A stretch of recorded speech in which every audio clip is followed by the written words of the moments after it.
In today's video, we're going to be looking at a certain form of misconfiguration that I've typically seen in environments.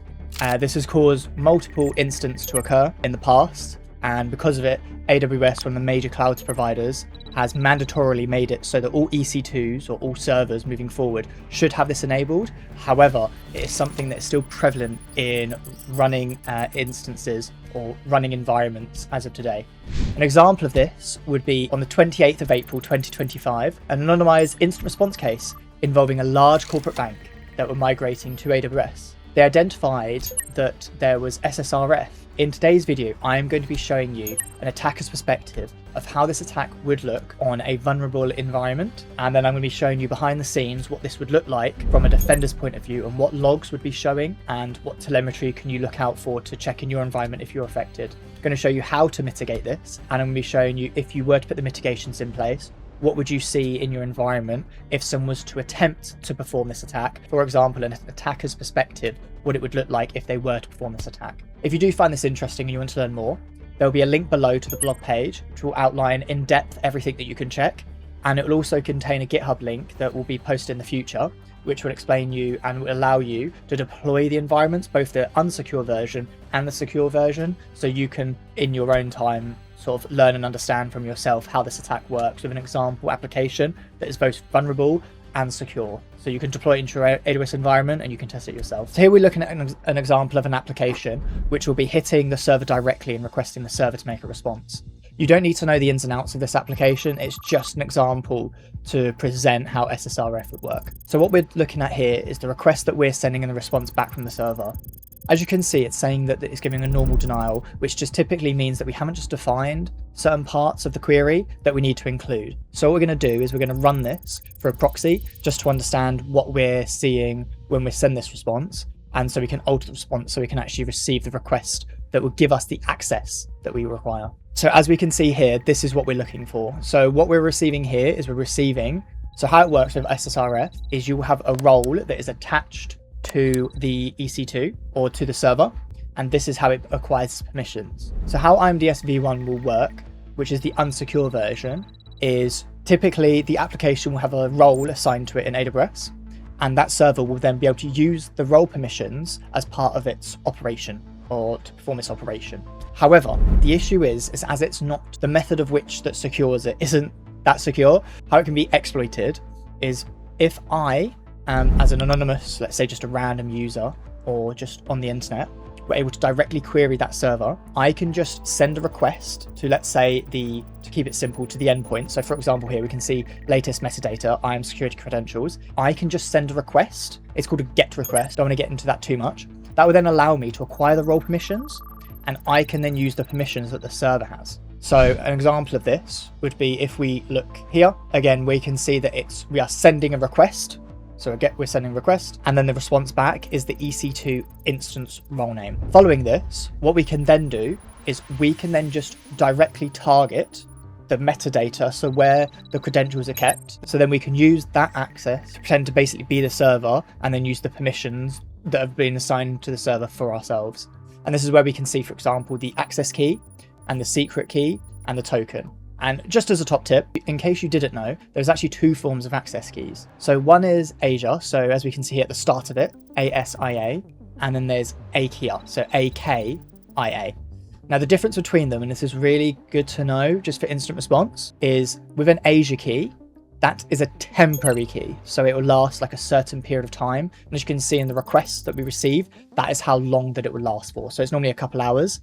But if you're seeing one which was AKIA, you've got an issue. That is a long-lived key, and that basically means like expiration is like null. So it will just last indefinitely. So if you're seeing that, you're then going to have big issues because someone that has that access, unless you revoke that key, it would never be revoked. And just for example of this lab, I've hidden the secret and I've hidden the token just as a precaution. It would be dead by now, but just as a precaution. So then what you are able to do is you are then able to use that role, and as we can see here, this is basically me attempting to use the role and just test that it works.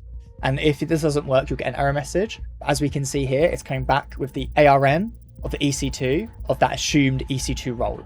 And this right here, and if you're receiving this is an issue. This means that, you know, we have acquired the perms. And then what we're going to do is we're then just going to, with that role permissions that we have, we are going to then attempt to have a look and see what permission sets we can get. So we're just going to use that role and we're going to see what we have access to. And then as we can see here, we are able to identify this. It will then present in a JSON query all of the locations where we have access to.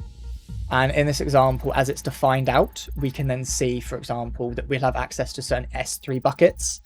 And that's where we can start looking at data to exfiltrate. So you don't need to know too much about this, but conceptually it's to understand that you can then, like, the attacker can then look in the application's code to understand, like, where, for example, the application is showing its images from or storing the data that we've been enumerating. And then you can start looking with that role's permissions to be able to see that data that you should be seeing. So in this example, we can see here that we can look into the S3 bucket of where there should be hypothetical PII data, so personally identifiable information. And in this example, when we pull it through, we can see there's a customers.json, so that's just a way of holding data. And finally, if we were to copy that out and have a look, we can then see, for example, like in this just test case, we can see sort of emails and the names and then customer IDs. Now what we're going to look at is the defender side. On AWS, there's a certain service that you can set up called GuardDuty. What GuardDuty will do is it'll identify from the logs that are sent through any potential malicious activities and it'll raise it to you as findings. So in this example, as the attack is pulling the server's role where it shouldn't be, this is an example of a finding that GuardDuty will present. So in this example, we can see it's credentials exfiltration. But what we can see is it's going to be looking at the get role. So for example, as we were speaking about, it would be when the EC2 or when the malicious actor is taking the role of the EC2. So as we can see here, the API attack or the API that's been identified is the get role. And we can see here, this is the IP of the malicious attacker. This is a good way, for example, to identify telemetry. But what ideally you're going to be wanting to do is you're going to be wanting to be taking the EC2 role and identifying how that role is being used, as that is what the malicious actor is going to be using as their ability to gain access. An additional finding for this would be if, hypothetically, the attack was coming from a Kali machine, which of course it doesn't have to be, but this is just an observational that I would give you as a tidbit. We can see that it will identify as a GuardDuty alert. Now how this works is when Kali will be sending out a request from a Kali computer, what GuardDuty or what the logs will see in AWS is it will identify or it will receive that in the user agent it states Kali. So if you didn't know that, it states Kali every time you make a user request, especially in AWS. And that is why we can see in GuardDuty this being a finding. Now, if we come into CloudWatch and we look at, again, because the intention is we are requiring the temporary credentials that sit on the EC2 and what the EC2 uses. As we said, it uses an Azure-based key, which is temporary, hence acquiring temporary credentials. We can see here that the theft has been allowed, so acquiring the credentials has been approved, and the upstream contact has been allowed, so it's true. If it was, for example, IMDS v2, which is the secure connection, this would say false, but as this is IMDS v1, we can see that it's not. Equally, we can see in the logs as well, where the EC2 is requesting the role. As we can see here that the role or the incident is requesting, and this is also shown sort of like the get caller identity. So we can see from the event, once again, in the logs, it does hold this data. Now, as we were discussing, so one example that we saw the malicious attacker was doing was he was using the permission set, and he was then attempting to extract PII data from the S3 bucket. So as we can see here, the malicious attacker's logs would be presenting that it is attempting to pull or list out the access that it has in S3. And this is where, for example, we were seeing previously from the attacker's perspective, it acquiring the PII data from. And this is, for example, finally showing the get object requests.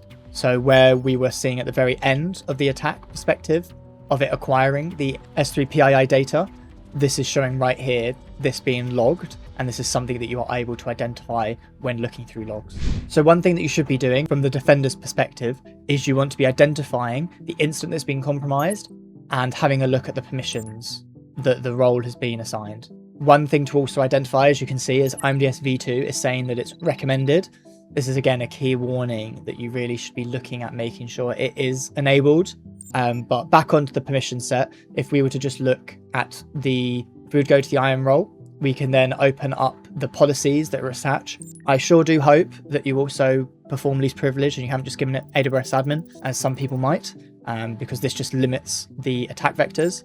But as we can see here, we can look and we can identify what actions it was able to do, as we need to understand what is the potential for persistence from the malicious actor. Now, if you're wanting to check in your environment to make sure that you aren't susceptible to this attack, you'll be looking in AWS config, and this will show via compliance in your environment if you are susceptible or if you do have IMDS v1 running. So there will be a rule set that identifies, and then in Security Hub CSPM, you can again have a look at your failures, and it should identify once again your EC2s, which are susceptible to IMDS v2, that are susceptible to IMDS v1. Now what we're going to do is we're going to look at a secure version of this attack. So what would happen in the application is, again, the application will still work as is. However, because we're now using v2, to keep it very simple, there's two improvements from swapping from v1 to v2. So the first improvement is, instead of it, for example, being, so before in v1, it would be done via something called a GET request.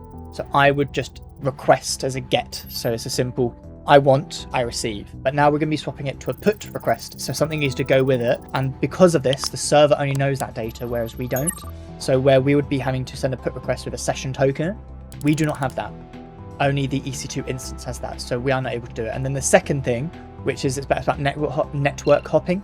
So for example, with v2, it only limits to one hop. So for example, it would normally be with v2, with us attempting to enumerate it, it would be us hitting the server hitting the service sending it back and then sending it to us. That's multiple hops, but it should be only the server going to STS service and then back again, which is one hop.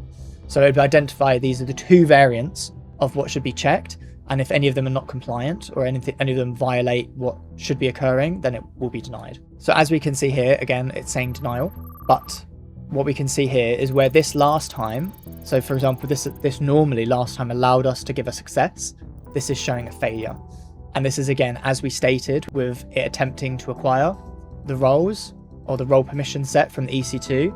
Because of these changes now of swapping it from v1 to v2, this action is now blocked. And as we can see here, again, hitting the target URL where the credentials would sit, we get an upstream denial. And finally, from a defender's perspective, if we look at IMDS v2, if you're just wanting to make sure that you are protected, you can now see that it states required rather than it being sort of recommended. If we then go and look at in the log events, and we look at the attempt to enumerate and require and access the IMDS role path, if we now look at the logs within AWS for attempting to get the IMDS role, it's now going to show, as we can see here, that the upstream metadata request was denied with an error status of 401. And this is basically meaning it's just been declined, and this is what we want to be looking at, or ideally seeing in the logs. Thank you all for watching this video. If you found this helpful, please like and subscribe. If you want me to cover any other instance, please let me know. Thank you.